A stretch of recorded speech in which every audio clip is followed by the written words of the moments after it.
पाठ 6 प्राकृतिक प्रदेश।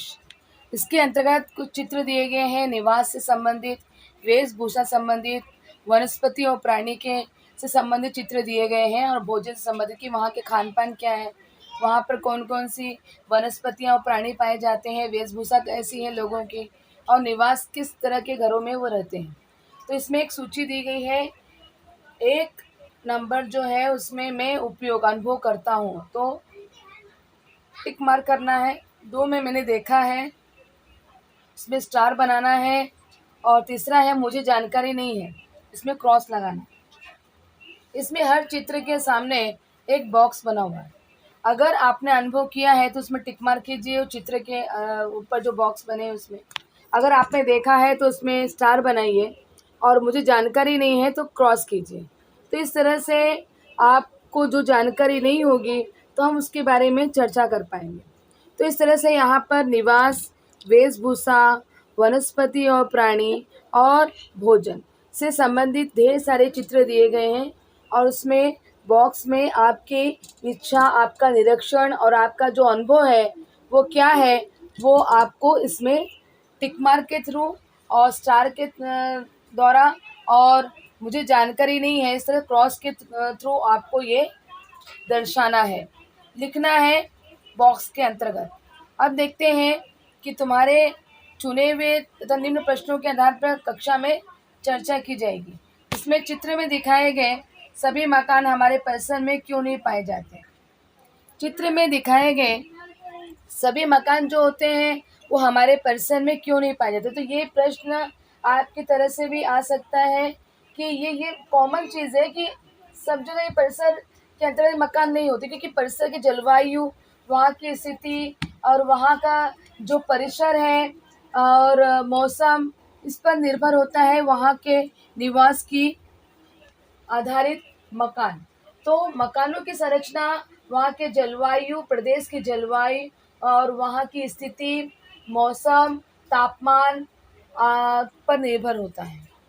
अब दूसरा है इसलिए मकान, इस तरह के एक ही जैसे मकान जो है, विभिन्न प्रकार के मकान जो है वो एक ही जगह नहीं पाए जाते। इस प्रकार के मकान किन प्रदेशों में होते हैं। तो यहाँ पर चित्र में बहुत सारे बताए गए हैं। इग्लू है, एक के आइस पर आइस के क्षेत्र में एक कैंपिंग जैसा एक घर बना हुआ है और मिट्टी के घर हैं, कच्चे घर हैं, पक्के घर बने हुए हैं। तो होटल बना हुआ है, बिल्डिंगें बनी हुई हैं और ट्री बने हुए हैं, ट्री हाउस भी बना हुआ है। तो इस प्रकार अलग अलग प्रदेशों में विभिन्न प्रकार के मकान बने हुए होते हैं। बर्फ़ के घर में रहना क्या तुम्हें अच्छा लगेगा, तो फिर ऐसे मकान हम क्यों नहीं बनाते। उसका रीज़न ये है कि वैसे जो परिस्थिति होती है, जैसे यहाँ पर महाराष्ट्र में हम देखते हैं कि यहाँ के जो मकान होते हैं वो छतदार नहीं होते, लेकिन उत्तर प्रदेश में जो मकान होते हैं वो छतदार होते हैं, छत बने हुए होते हैं। यहाँ पर ऊंची ऊंची इमारतें ज़रूर होंगी, लेकिन यहाँ पर जो छप्परदार जैसे घर होते हैं महाराष्ट्र में। तो इस तरह से वहाँ राज्य की स्थिति जलवायु पर आधारित होती है घर की बनावट। लोगों की वेशभूषा में किस कारण अंतर आया होगा। तो यहाँ पर ये बताया गया है कि कारण क्या हो सकता है। एक तो आप वही एक ही रीज़न हो सकता है, जलवायु, वहाँ का तापमान और वहाँ की प्राकृतिक संरचना, भौगोलिक परिस्थिति, स्थितियाँ जो होती हैं वह वेशभूषा के परिवर्तन को भी, उसमें आए हुए अंतर को भी दर्शाती हैं। खरगोश, कीड़े, चींटियाँ इनका भोजन के रूप में कहाँ उपयोग होता होगा। ये जो है विशेष रूप से ये भारत में इस तरह की तो नहीं दिखा, लेकिन कुछ क्षेत्र जो आदिवासी क्षेत्र हैं वहाँ पर इस तरह के भोजनों का उपयोग, कीड़े चींटियों का उपयोग भोजन के रूप में किया जाता है। हमारे यहाँ के प्राणी संग्रहालय में क्या ध्रुवीय, रीछ, पेंगुइन जैसे प्राणी रखे जा सकते हैं। क्योंकि वहाँ के जो प्राणी होते हैं उनके जो तापमान के अनुसार यहाँ का तापमान उचित नहीं है, इसलिए यहाँ पर वो व्यवस्था नहीं की जा सकती है और इसलिए इस तरह के प्राणी यहाँ पर नहीं पाए जाते।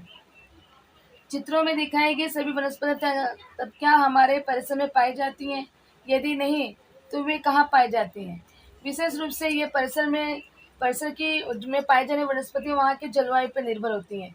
इसलिए विभिन्न प्रकार की वनस्पति विभिन्न जलवायु और तापमान वहाँ के भौगोलिक और प्राकृतिक दृश्य पर आधारित होती हैं। हमारे चारों ओर के परिसर में हम जो देखते हैं, अनुभव करते हैं, उसके अलावा कुछ अन्य घटक संसार में अनंतर पाए जाते हैं। विविध वन्य जीवों के संदर्भ में शैक्षिक एवं ज्ञानवर्धक जानकारी वाले कार्यक्रम हम दूरदर्शन पर भी देखते हैं। इन वन्य जीवों के प्रति हमें जिज्ञासा अनुभव होती है। वे हमारे यहाँ क्यों नहीं पाए जाते, वे हमारे वहाँ के अन्य प्राणियों की तरह क्यों नहीं है, इसमें ये अंतर क्यों हुआ, इन विषयों के कारणों की खोज हम विशेष रूप से हम एनिमल प्लैनेट जैसे जो प्रोग्राम्स टीवी में आते हैं और ज्योग्राफी चैनल जो होते हैं और एनिमल्स से संबंधित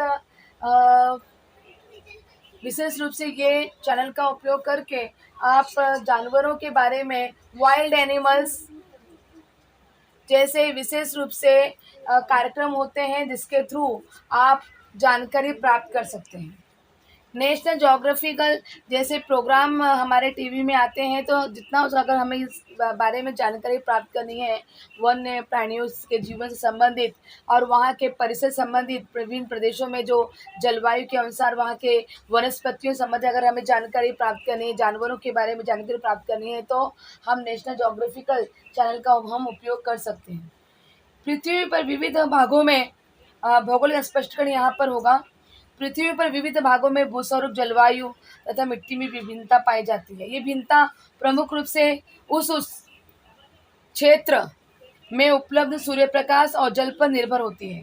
सूर्य प्रकाश या जल की उपलब्धता विषुवत रेखा से ध्रुव तक बदलती जाती है। इस विषय का अध्ययन हमने पिछली कक्षाओं में किया है। भूस्वरूप, जलवायु, मिट्टी, इन तीनों घटकों में होने वाले परिवर्तनों का प्रभाव वनस्पति, प्राणी यो मानवीय जीवन पर पड़ता है। परिणामतः जैव विविधता में परिवर्तन होता है। पृथ्वी पर अलग अलग महाद्वीपों में विशिष्ट अक्षांशों के बीच जलवायु, वनस्पति एवं प्राणी जीवन में समान गुणधर्म पाए जाते हैं।